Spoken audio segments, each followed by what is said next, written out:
Good morning, everyone.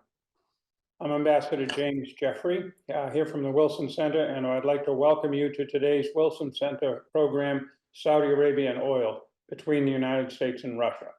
Until recently, the Saudi-American alliance, established at the end of World War II, seemed unshakable. The parameters were clear to both sides: security for energy.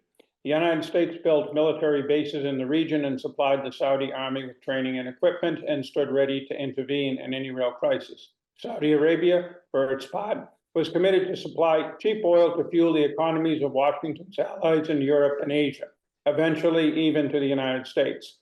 However, lately we have been seeing major rifts in this alliance. The United States over the last decade has gone from a net energy importer to even exporter. Meanwhile, Saudi Arabia and other countries have called into question the United States' commitment to maintain security in the Middle East.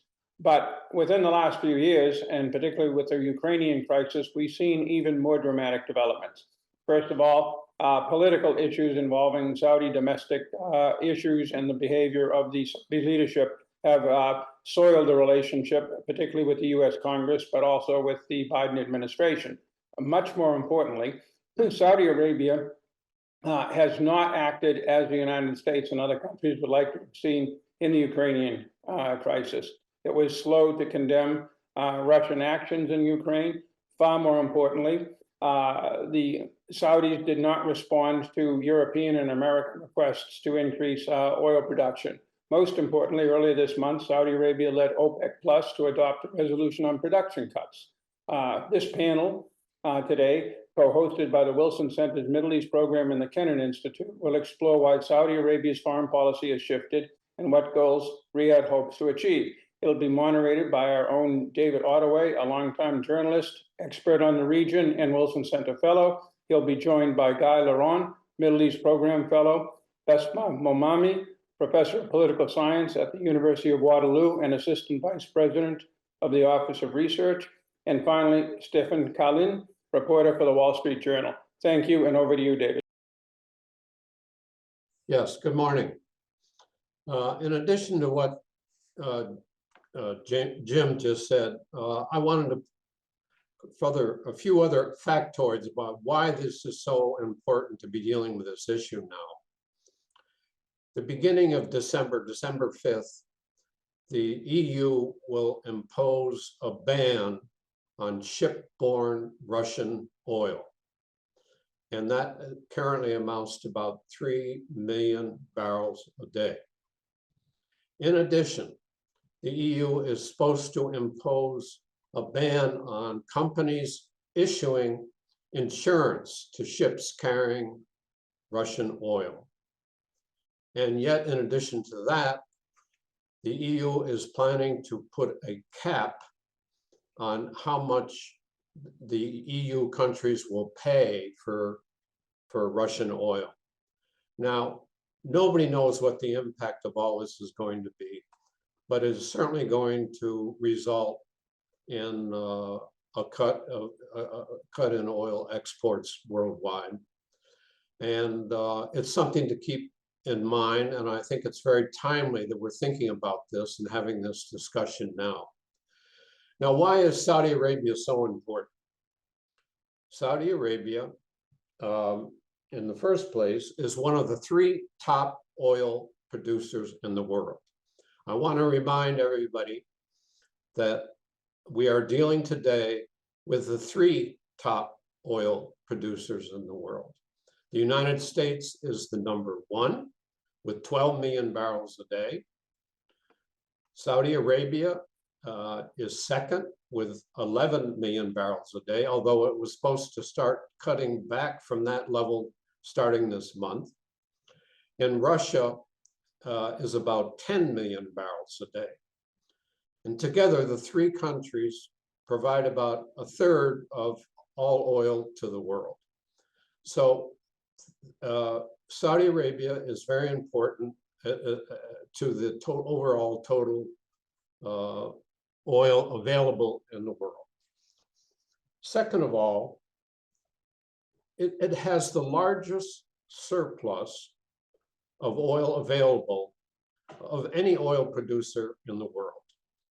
It has at least an additional production capacity of 1 million barrels a day. And that has given it the reputation of being kind of the central bank of oil in the world, because it has this surplus production capability. Thirdly, it is the leader of the Organization of Petroleum Exporting Countries, 13 nations, and has forged an alliance with 10 other oil producers led by Russia, so that together they are able to control over 44% now of the total world's production. So for these reasons alone, Saudi Arabia relations with these two other countries is crucial.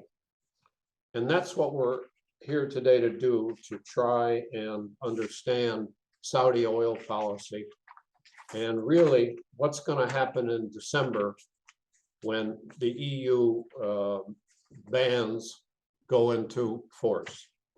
So first, we're going to start with introductory comments by all our speakers. And I'd like to go to ground zero, which is, in this case, Stephen Kalin, who reports for the Wall Street Journal out of Riyadh and has done an incredibly good job in trying to explain Saudi oil policy, as well as domestic developments. And Stephen, do you want to start, please? Sure. Thanks, David. Thanks to the Wilson Center for pulling this all together. I think, yeah, you made a lot of good points. December is going to be a very interesting month for all of the dynamics that we're talking about here today because of those EU policies, the OPEC meeting that's coming up, visit by the Chinese president to Saudi expected in the second week of December. So a lot of confluence of events that will and sort of unexpected impact, which folks in all of these countries will be watching. So I guess I would start off with maybe just a couple of initial thoughts to get us going that I've gathered over the past month or so since the OPEC Plus decision really rattled the U.S.-Saudi relationship, and just a few months after President Biden visited the kingdom, really seemed to have set things back quite a bit. And so a few things that I've drawn from this. One, just to go to the heart of the issue, which is oil. The Saudis basically pushed for a nominal cut of 2 million barrels per day by OPEC Plus at this meeting last month, and over the objections and lobbying of the U.S. and even some of the OPEC countries who were pushing basically for a 1-month delay to evaluate. And this came down to a bit of a conflict. I mean, there's discussion over whether this is purely an economic move. The Saudis try to maintain that it is, and they said that their economic models indicate that they can't wait a month to cut. They would rather cut now to keep prices from dropping instead of cutting more drastically in a month to reverse an already price drop that had already begun. So we're seeing, and one thing that Saudi officials said to me over and over again in the past month is that we don't want to sacrifice our future prosperity. They're trying to diversify the economy away from oil, but to do that, they need current oil revenues to build new industries and attract investment. So they don't want to sacrifice that future prosperity, a core national interest, for the interests of others, particularly something that they've seen as, they thought that the U.S., if they wanted to hurt Russia's war effort or bring down oil prices, gas prices back home, they had other tools at their disposal. So we're seeing a more assertive Saudi policy, both in oil and foreign relations, as in domestic affairs over the past 5 or so years. And then I guess we also see a lot of frustration in Riyadh. One, at the relationship being reduced to just oil and security, which were the defining elements for the last few decades, but have really, the relationship has grown quite a bit, and Saudi's aspirations are for it to grow into many other sectors, a dozen or so areas of cooperation that they want to see with the US. And there's also frustration at what they feel is like a constant sense of reassessment by Washington. There's a broad uncertainty about the US commitment to the region across the Middle East, despite a strong presence, military presence and otherwise across the region. But the Saudis, particularly under the Biden administration, feel like every 12 or 18 months they have to face a reassessment. And so they've started to turn that language around and say that maybe we should be, considering a reassessment of our own. So I'll leave it there. I don't want to take up too much time, but maybe we can, I'm sure we'll get into more of this later in the panel. Okay, Guy, you want to go next and give us introductory comments on the Russian attitude and policy towards Saudi Arabia and their cooperation on oil issues? Yeah, sure. So I would like also to thank the Middle East program and the Kennan Institute for organizing this panel. And I would like to open with two comments. One is that, yeah, of course, we're interested in what's going on in Russian-Saudi relations, because it's a surprising turn of event. And I'll try to supply the background to that. And that raises the question of whether what we're seeing here is, are we seeing the emergence of a new alliance between Saudi Arabia and Russia, or is it a limited opportunistic partnership? And since I devoted so many words to the latter option, you can guess that that's my opinion. It's a limited partnership and not an alliance. Okay, so why is this a surprising turn of event? Because Saudi Arabia and Russia, throughout their history as well, nations and oil producers and oil exporters, they were rivals. Okay, so let's get the gist of it. That back in the 30s, Stalin tried to make Saudi Arabia into a Soviet colony. He tried to sell both kerosene, in that he succeeded, but also drilling equipment to Saudi Arabia, in that he failed and didn't get a concession. But Standard Oil got that. And after World War II, the two countries are basically rivals, both in the oil market and in the Middle East as geopolitical players. The Soviet Union supported Nasser's Egypt, which was Saudi Arabia's foe.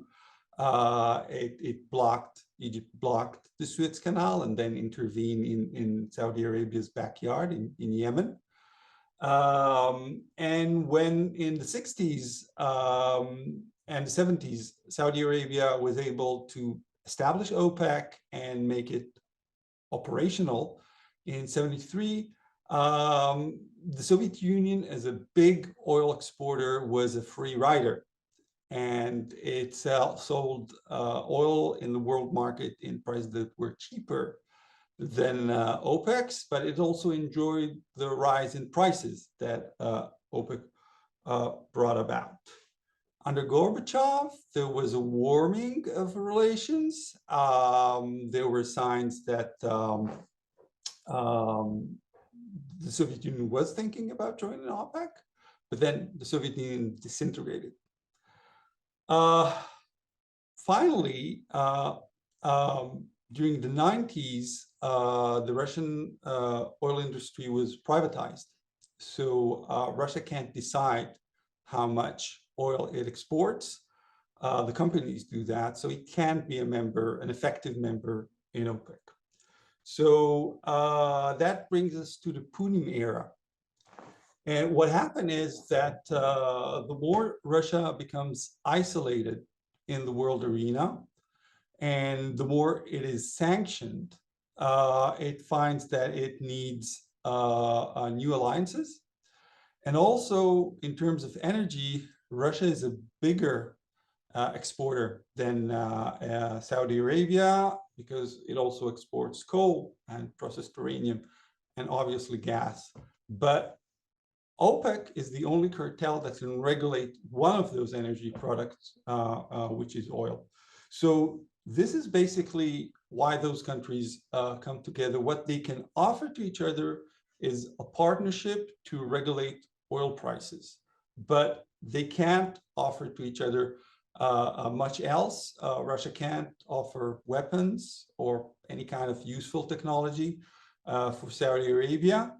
It can't replace the American security umbrella. So right now, their interests align, so they cooperate. But if the terms, the conditions in the oil market would change, we can see this partnership unravel fairly quickly. And I'll leave it at there. I wanted to address, because it's a contemporary issue, this American presidential practice of calling upon Saudi Arabia to either lower or increase production in order to help them at presidential elections or even congressional elections.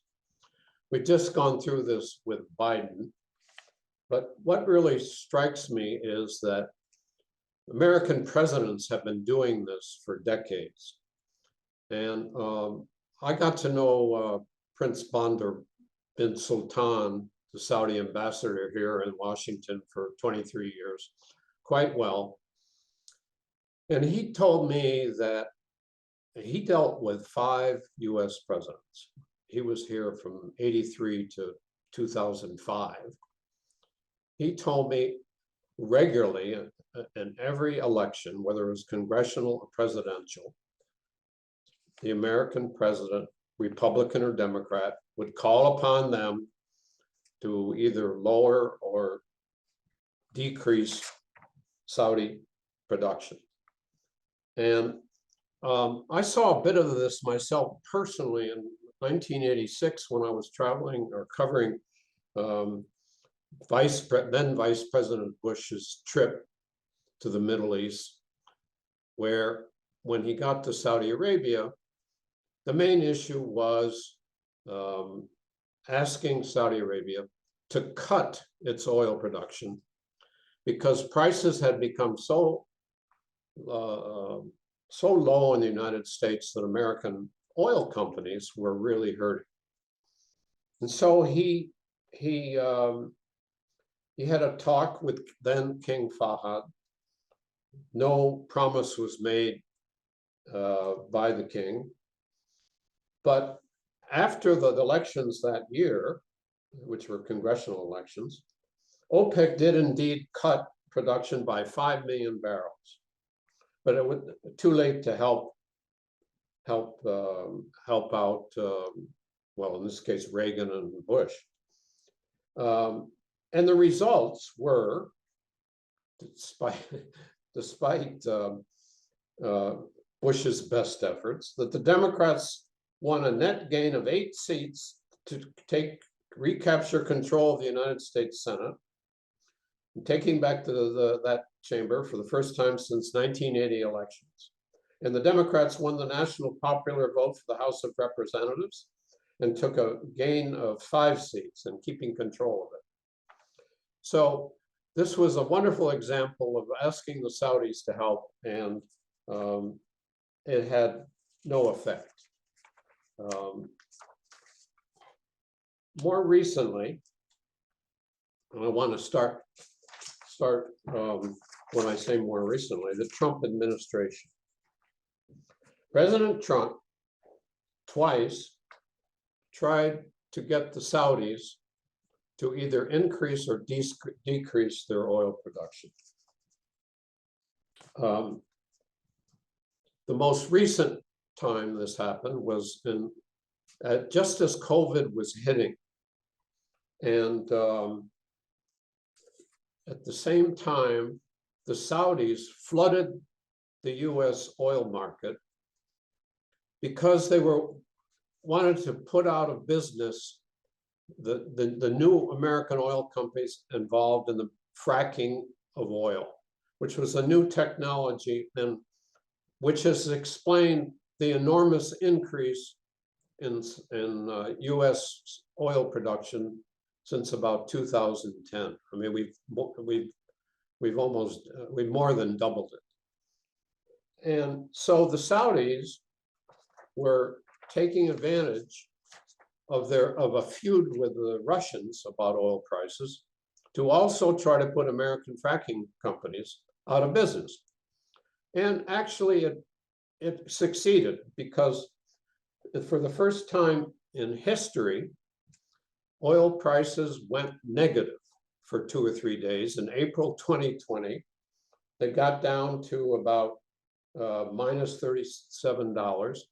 And this was the sale of oil, future sale of oils. And nobody wanted to take the oil because there was so much oil in the market that all the storage capacity was filled.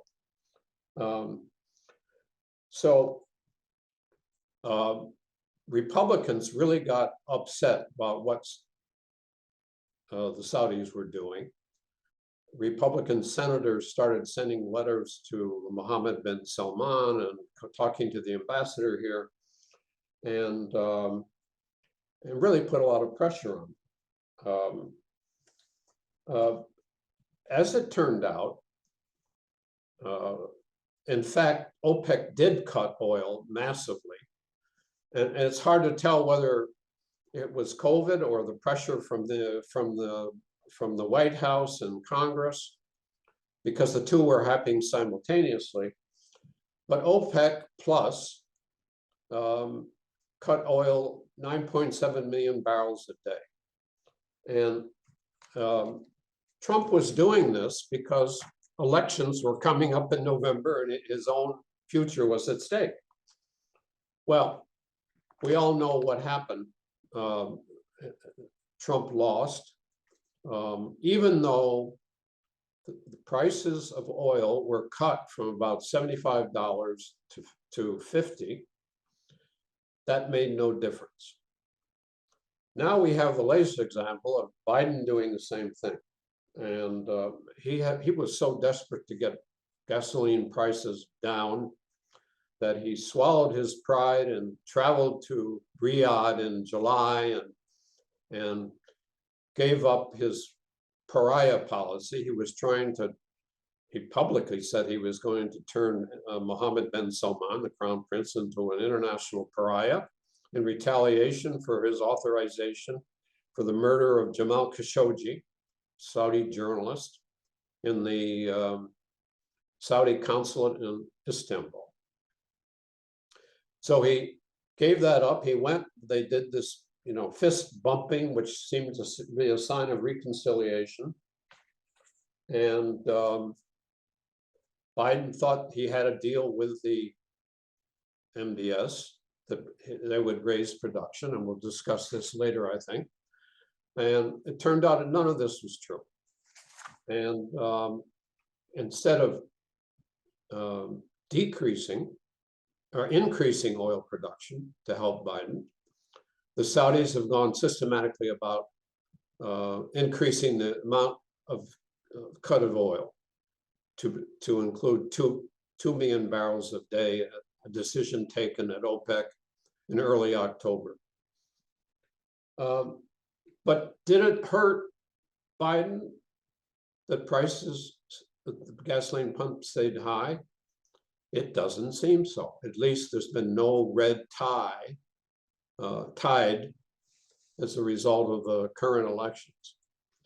So my conclusion is that this practice of running to the Saudis to try and fix prices and production levels is generally a total waste of time and an embarrassment to the US government to even try and do it. And I have not seen any consistent sign or indications that it has worked and or helped the fortunes of the incumbent U.S. president and his party.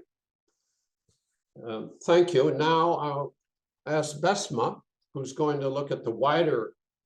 Besma, can you hear me? I can. Yeah, the wider picture of how what's going on in this current crisis over oil is affecting countries beyond Western Europe and the United States and Russia and Saudi Arabia. Besma, please go ahead. Thank you, David, and thank you to the Wilson Center and the Middle East program. So I think what I'd like to do is I would like to go a bit macro in the analysis here. And I think, you know, this is not surprising. I think and I'm sure Stephen and others who really follow the details of sort of what's happening on the ground in Saudi Arabia should be no surprise in that, you know, there is a sense of renewed nationalism in Saudi Arabia, really coming with Mohammed bin Salman. And I think we can certainly critique him all day. There's no shortage of critique on him in terms of his governance style to very much some of the policies that he's had. But one thing's for sure is that there is a real strong current of nationalism in the country. They are very ambitious, have enormous plans in terms of construction and development. And I think what we really, and it's particularly by that, I mean, you know, the West and the Biden administration really underestimated is the fact that they are not going to be at the beck and call of the United States and much of, I think, the Western world when it comes to their own domestic policy. They have ambitions to really take, as I said, the charge of economic development. They have a very young population that is hungry for job opportunity. And there's just simply too much demand for the capital that would come from the export of oil to really start to cut. And I think the Saudis are generally right on the point that, you know, the supply is already quite tight. You know, this is really a structural problem in the oil markets from underinvestment and all things capital investment into the oil market. You know, we have seen, unfortunately, I think, you know, an enormous tightening of supply because a lot of companies haven't been investing. It's not just COVID, but certainly COVID was an important part of that calculation. People really worried in the oil industry that we were going to see an enormous drop of the global economy as a result of COVID. And we certainly did see that, of course, in the very beginning. And David, you alluded to this when we saw that very interesting moment. Never thought I'd see it in my life in 2020 in April when we saw the prices go negative. But really, that was a blip. And that was more of a storage issue, frankly, more than anything. What we saw, of course, is that eventually the global economy did recover in that way. And we actually saw this surge. In fact, we got inflation and shipping was back to an all-time high as we all got back to our homes, and we were very much stuck at home and wanting to buy as much goods as possible to make, you know, nesting and living in our home and working in our home more comfortable. So the shipping industry saw a boom. And hence we have all the supply chain challenges. So all of that, I'm alluding to the point that I think the Saudis were, I think, right in predicting where we are in the global economy. And where we are today, and more importantly, because I think this is really important, is the fact that the global economy is now going to slow down. The COVID policy, zero COVID in China, means that China is not growing. I think we know that all for those of us who are watching the Chinese economy. You know, the fact that they won't even report some numbers of their growth levels, which is almost you know, a shock to me. I remember very much having to watch this and see how they were just gearing towards that magic number of 7% GDP growth, or else, you know, hell would break loose in the domestic political space because it was such an important target. And now we're looking at China very much unable to recover. That zero COVID policy, we know that Xi Jinping is very much doubling down on that. That's not going to change. We see with, I think, the looming inflation and stagflation, if you want to even call it that, means that we're looking at, of course, central banks tightening money supply. And that is really all just to say that the Saudis and OPEC got it right, which is the market, the global economy is slowing down. This is not a time to start putting a whole bunch of supply onto the market. And I think that's where, you know, the Biden administration really thought they were going to be like this was the 1970s and it's not the 1970s. And I really appreciate the history lesson that we got, because this is a very different time period. You have a much more young, nationalistic, very ambitious, crown prince and soon to be perhaps king. You have also the fact, and I appreciate the comment about weapon sales, but while the United States may be the #1 seller and feel as though it's, a hegemonic power in all things military, the Saudis and the Gulf countries say, hey, we're also the #1 buyers of weapons. This is a buyer's market too. I mean, why do we need to, sacrifice our own national economic development plans when we are very much the buyers and paying good hard cash for all this weaponry? I mean, you can see it from their perspective as well. I mean, why are we, in terms of the Saudis having to sort of compromise? The other thing I'll point out, I think, in terms of when we're talking about OPEC plus, and I really appreciated the analysis on OPEC plus. OPEC plus may not, dominate the entire market, but it's been working. And, Russia's integral to that OPEC plus model. And so I think one thing people underestimate is a really functional, good relationship between the Saudis and the Russians. And I've been following some of, the conversations or at least the, the decisions coming out of OPEC plus, and they've been very cordial. And I think, we can also remember, I remember this very well, in one of the G20s where Mohammed bin Salman was ostracized. And there was only one person who was really willing to have that chummy handshake, almost this little bromance moment. And that was between Putin and Mohammed bin Salman. So I think it really points out that there's a good functional relationship between these two powers. And so I really think that the Biden administration embarrassed itself. It going to Riyadh, I think, was just an optical disaster in terms of public relations. I don't think he read the energy markets very well. I don't understand how, frankly, his advisors could have advised him to go to Riyadh. Just looking at the supply market and the overall structure of things, and just getting a sense of how I think the Saudis feel about this. So, I'm just going to sum up and say that I think also, we are in a very difficult period coming before us. I think for all the speculation analysis that somehow the Saudis wanted to favor, the Republicans over the Democrats in the midterm elections. I think this is really, again, with all due respect, and maybe this is the Canadian in me, I'm going to come out here and say, this is American exceptionalist kind of argument. From your perspective, it looks as though everything is, decided in Riyadh is through that prism of the midterm elections, but it's just simply not. There's enough going on in the global economy in Saudi Arabia that I think determined their actions, and it simply just had nothing to do with the midterm elections. And that's not to say they don't have a favorite horse in this game. I think very much, it's very clear that the Saudis would love to see the return of Trump. And I think there is, by all measures, a lot of suggestion and feeling that there is a return of Trumpism, if not Trump. And this is not about the so-called red tide or ripple, call it what you want. But, Trump and Trumpism is not gone. It's very much alive and well. And, I think that, making sure that the Saudis not have to, pick a side in this is really important for them. But I think there is indeed, a suggestion or a preference, absolutely, to sort of see the return of the Republicans to the White House. And if you were 2 years away from, potentially seeing that, again, if you were a betting person, I wouldn't go all in on Biden. So it wasn't really, I think, beneficial from a political perspective there for the Saudis to really put all their eggs in the basket of Biden. But I think there's enough structural, global, and macroeconomic reasons to really explain the Saudi behavior. And I'll leave it there. Thank you, David. Can you hear me? Yeah, we hear Yeah, you. let's start with you. I wanted to ask you a question, which indeed I think you dealt with in some of your articles. Was there some kind of agreement before Biden went to Jeddah in July that they indeed would raise their oil production by somewhere? I mean, and there are all kinds of different figures, but because they were raising at 400, OPEC was raising at 400,000 barrels already. But was there any kind of quote unquote secret agreement between Biden's advisors who were going over there and trying to arrange the trip and the Saudis that they would increase production?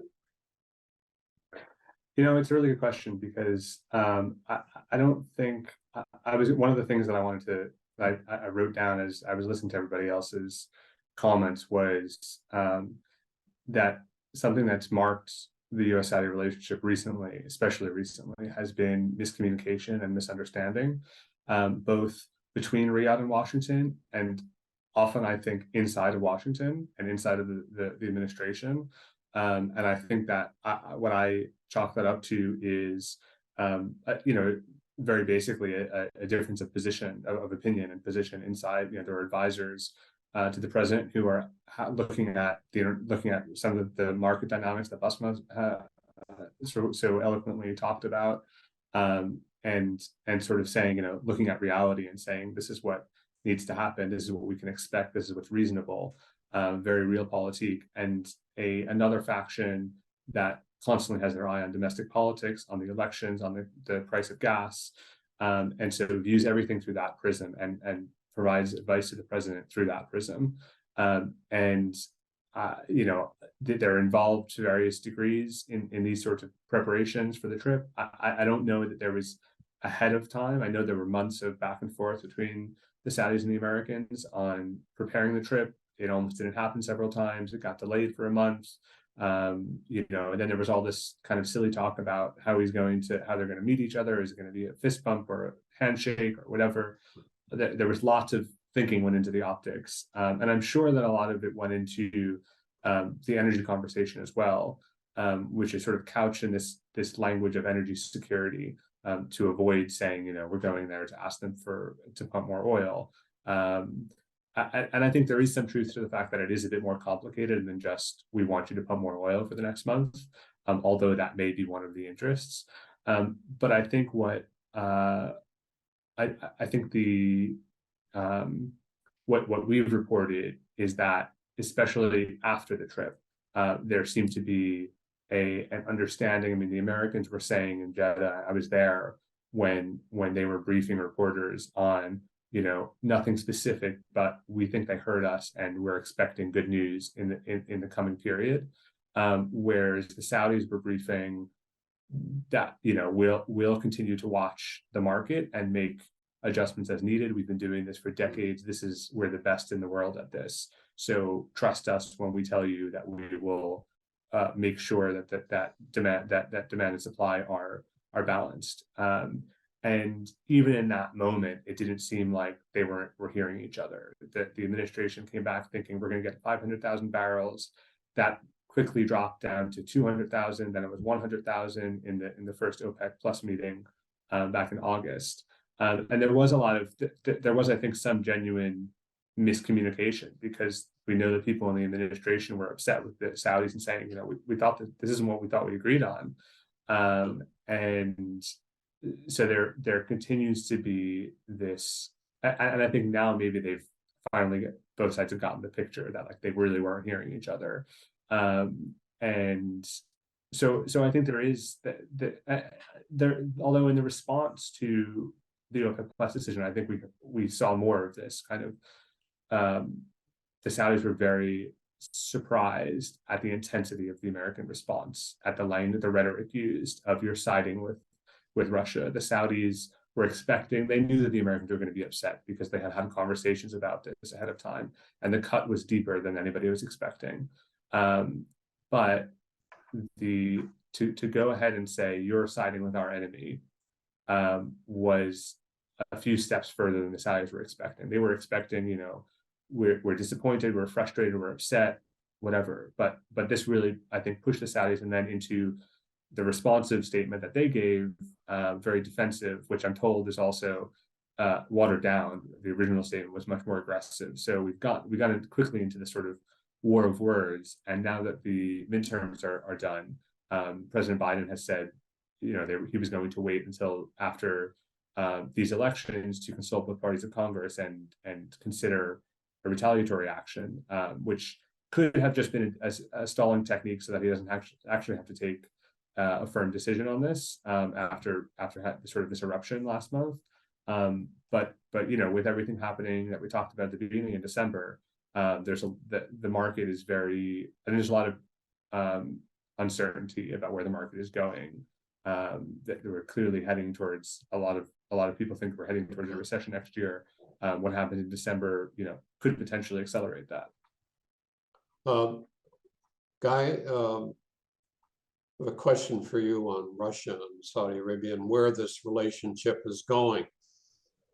If indeed Russia loses, 2 or 3 million barrels a day in exports starting in December, do you see any way the Russians might ask the Saudis to make up and buy some of their oil and then resell it, or any way this relationship that MBS has developed with Putin might serve to see Saudi Arabia helping Russia? Yeah, it's a good question. I just want to respond to something Professor Moumani said earlier about the weapons. Yeah, it's true that Saudi Arabia is a big buyer of American weapons, but the question is whether the Saudi army can use them effectively. So as we were talking, Business Insider, just published an article saying that last week, when there was kind of general alert that Iran might attack Saudi Arabia, there were American jets roaring in the skies of the Gulf as a sign of warning to Iran not to launch its attack. So can the Saudi army do that? Okay, so I think it's like the security umbrella is bigger than weapons. Can China do that for Saudi Arabia? Can Russia do that for Saudi Arabia? And I think currently, well, Russia certainly can't do that for Saudi Arabia at the moment. Now, getting back to your question, David, which is a curious one, but I think what we saw so far is not just that it's Saudi Arabia, but it's also India and other countries participating in the game of hiding Russian oil exports by buying it and then processing it. Once it goes through a Saudi or Indian or Chinese refinery, it's, well, supposedly an Indian product or a Saudi product. So if that would be the way for Russia to bypass sanctions, and I think, again, as a historian, what we know, but also political scientists published a great deal of articles about that countries under sanctions learn how to bypass them. And, the longer they are under sanctions, the better they are at bypassing them. So Saudi Arabia can certainly be a conduit for Russian oil, which is supposedly sanctioned, to find its way back into the market. I doubt, though, in terms of, the tense relations with Washington, if Saudi Arabia and Russia would announce that formally. That would work much better if it would remain some kind of a clandestine arrangement between them. Okay. Besma, how are Saudi Arabia's Arab Gulf partners looking upon this feud and between the United States and Russia and revival of the Cold War? Are they supporting Saudi Arabia? We know that the United Arab Emirates actually wanted to increase production before, and there were reports that they tried to convince MBS not to have such a big cut. What is your take on the state of relations between Saudi Arabia and its immediate Arab oil partners? Yeah. Well, a couple of things. Like right now, I think the key thing for the United Arab Emirates, which is a really important, I think, producer, and probably after Saudi Arabia, the most important Gulf country to consider. It is flush with Russian money. It is a place and destination for Russian oligarchs to go at the moment. And so, we saw a very warm reception with both Putin and Mohammed bin Zayed And I think that is really a reflection of the fact that, they want to be seen as welcoming to Russian money. The United Arab Emirates, of course, takes advantage of being seen as the playground for a lot of oligarchs. Friends and family that I know that are in the Emirates talk about a lot more Russian-speaking people, walking in the streets and being around, and certainly partaking in all the great things that Dubai has to offer. And so, this is a part of, I think, the calculation as well. This is not a time in their eyes to really start to upset that balance. And again, it really goes back to OPEC plus, and I think Russia's been seen as at least a responsible player in OPEC plus. I don't think that there is a great appreciation for this war in the Gulf, but they are realistic to the reality that this is a war that will eventually end. They don't want to have bad relations with Putin. Putin is going to likely outlast Biden. I mean, this is the other thing. This is where there's an autocratic club in that way. They know they're each in it for the long haul because they're going to be there for a long time. So I think that's a factor. Certainly, I think when we look at what Russia has done in terms of really upsetting the global food market, just the volatility that the entire invasion and occupation of Ukraine has brought, that's not something that the Gulf countries appreciate or want to see. This is not in their interest. They do want to see, price stability, and they do very much care about how this is going to impact, their backyard. Remember here, Egypt, Lebanon, other parts of the Middle East are very import dependent on wheat.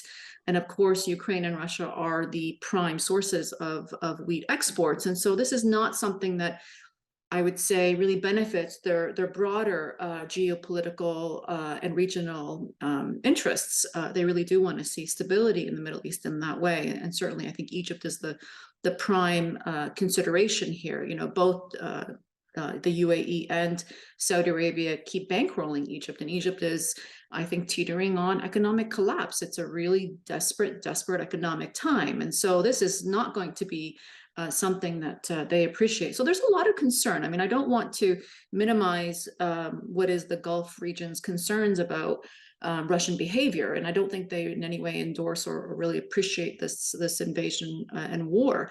But certainly, I think they're pragmatic about the reality.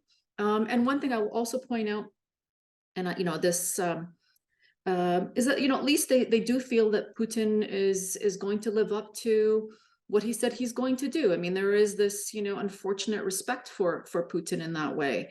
I mean, I hate to say it, but I think that they at least feel that you're getting a consistent perspective. And what we didn't get, and I'll be very blunt, from the U.S. administration is this flip-flopping. I mean, Biden goes on the campaign trail, calls Mohammed bin Salman a thug, making him a rogue state, and then fist bumps him, less than 2 years later. I mean, that kind of flip-flopping and inconsistency does not do the U.S. administration any service or any benefit. And I think this is really a fundamental challenge that, again, outside of outside the Beltway, I think, there's a greater appreciation for that kind of flip-flopping that really does have a negative consequence regionally. Thanks, David. Okay, we have 10 minutes to look at some questions here. I have one question. I'm not quite sure what the questioner is asking. How can the United States balance the need for present dependence with the cost of mitigating that dependence? Besma, do you understand what the question? I don't quite understand what the question. Do you mind repeating it one more time? Yeah. How can the United States balance the need for present dependence? Mm-hmm. I guess that's on Saudi oil, not with. But it's not, right? I mean, it's not. Yeah, I mean, exactly. It's with so the cost, interesting. with the cost of mitigating that dependence. Exactly. Yeah. Well, I mean, I think, it is, I think that, that the mythology, right, has been since the beginning of time that somehow the United States is dependent on Middle East oil. And, even in the heyday, right, I think the last time I looked at it, it was maybe 7%, in some, it's in that range of, Oh, of it's all Middle tiny. East oil. Yeah, that made its way into the United States. I mean, there's this great mythology. You're far more dependent on us in Canada and Mexico and other neighboring countries for oil. And certainly today it is an oil exporter, as you pointed out earlier. So there isn't that dependence, but there is, of course, a desire. The United States has historically always wanted to sort of ensure that international oil markets, and this comes from, of course, the very days of the OPEC oil crisis in the 1970s, to ensure that there is consistent supply, because, of course, the United States is such an important engine of economic growth and development globally. So it has an interest in that. And I think that's something that, of course, over time is eroding as we start to think about certainly the US not being dependent anymore. I don't think we're going to see the same kind of, you talked about the history, David, of sort of how the United States was always very much intimately in contact with the Saudis to really kind of regulate this as a swing producer. The Saudis were really fundamental to that. But over time, not only is OPEC and the Saudis in particular no longer so dominant in the overall oil market, right? Their share of total production in relation to overall supply has decreased. OPEC is no longer, I think, even a price maker and shaker, right? It's not enough. There's just simply so much other options, and particularly the United States being self-sufficient is still going to make that mean that OPEC's overall power, I think, is going to decline. It certainly has since the 1970s, and historically from its early days, it really has declined. I think that, the OPEC Plus has changed that a little bit because, now that you've got that widening to include, of course, Russia being the most important, but other smaller oil producers, you are seeing that, once I think countries like Venezuela and Libya come back on market, eventually this will happen. And I'll just point out, John Kerry shaking Maduro's hand, was a really bad look, yet again, emblematic of that flip-flopping. Really, I think, points to the reality that the market, I think, is far more diffuse in terms of power, and OPEC just doesn't have that same power it once did. Let me add to your comments. I want to remind our listeners that the United States is now an exporter of oil. And this began to happen in 2015 when Congress changed its mind and officially allowed the U.S. oil companies to begin exporting. And the United States has become a larger and larger exporter of oil. And after in October, I was looking at the figures, we were exporting about 4 million barrels of oil. And this has been increasing. And it's been going to Western Europe to help them cope with their oil crisis. But just to compare it to Saudi Arabia and Russia, Saudi Arabia and Russia have traditionally been exporting somewhere around 7 million barrels of oil, 7 to 7.5. And we're now supporting 4 million barrels. So we have come to the point where between our domestic production and our recycling of the oil, we're still importing about 6 million barrels of oil a day, but then we refine it into products and re-export it. So that between our crude oil exports and our oil products export, at least before COVID, we were in the positive. We were exporting more than we were importing. So we really are not, we've become less and less dependent and more independent on foreign oil. Well, David, I think you made in your explanation, I think you made another point, which is that while we are a net exporter, the US, we do import quite a lot of oil. And so we are quite dependent on oil prices abroad, on stability of oil markets abroad. And that's why this has become so much more complicated. I think it was easier 30, 40 years ago when the flows were more straightforward. and you could say Saudi oil has an impact on US gas prices. Now it's a bit more complicated. We do consume some Saudi oil. We consume oil from various countries and domestically, but because all the market is so interconnected, it's not the price of Saudi oil. Even if we're not consuming that barrel, the price of that barrel does impact the price of gas and the price that it's a global commodity. So that's become much more complicated, and I think that's also muddied the waters a bit. It makes it easier for it to become a political pawn. It's not easy for people to understand, for politicians. It's easy for politicians to manipulate that misunderstanding, and so we get into this cycle of,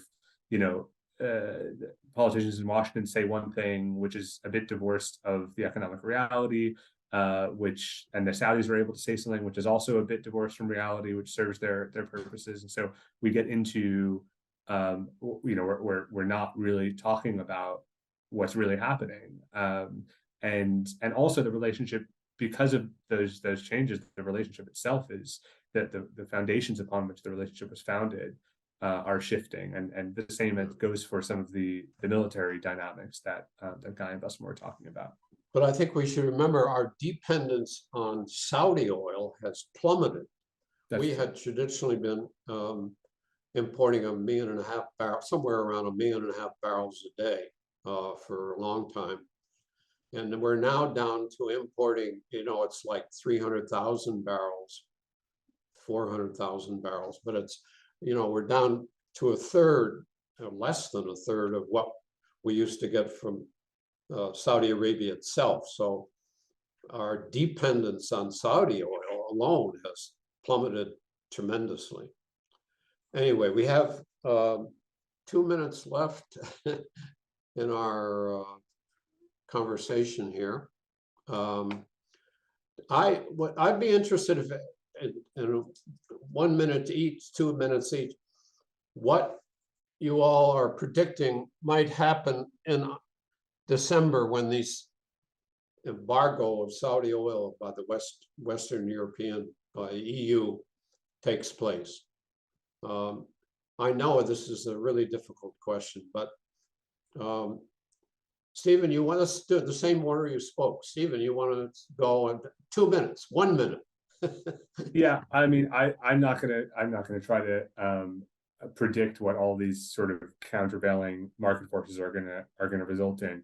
I would just say that I think the Crown Prince is expected to go to Asia next week, and Chinese president is supposed to come to Riyadh a few weeks later, and so I think we are seeing more communication and alignment and engagement between countries that are in the G20. They're strong, they're big, and they're growing increasingly confident and happy to work with each other, and not so happy with the global order that's been in place for the last few decades. And so I think some of these price caps and these embargoes and sanctions regimes go against a lot of the principles that have been established for the past 70 years.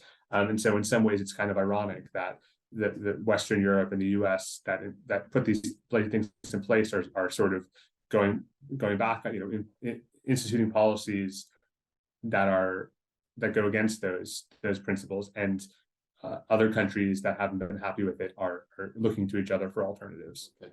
Guy?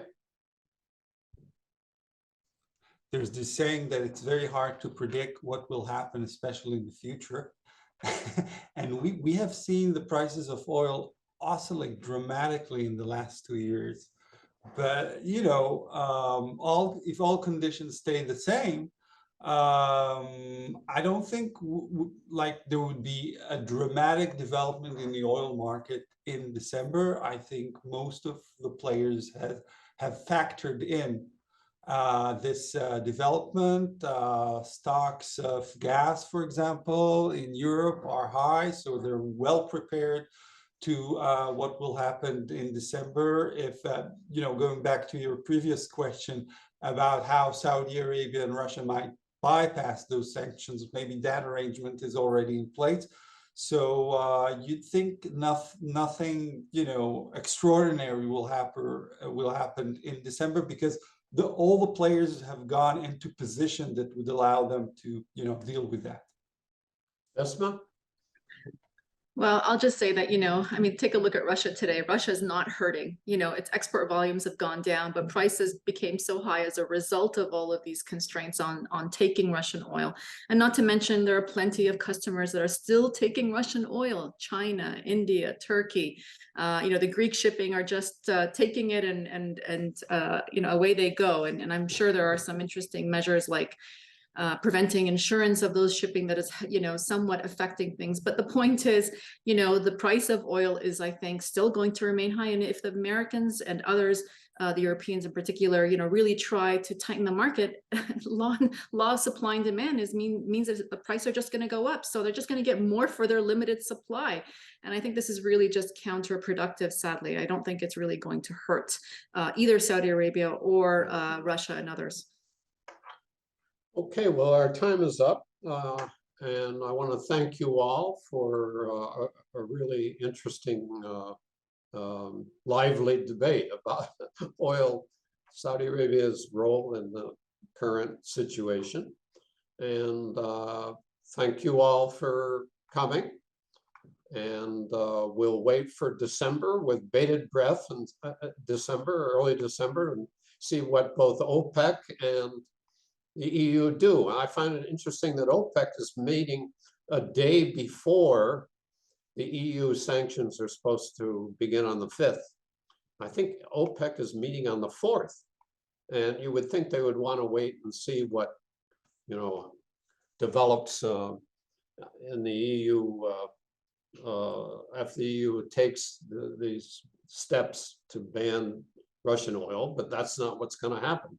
So it's even more of a mystery, I think, exactly what is going to take place in early December. Thank you again. Bye now. Thanks, David. Thanks.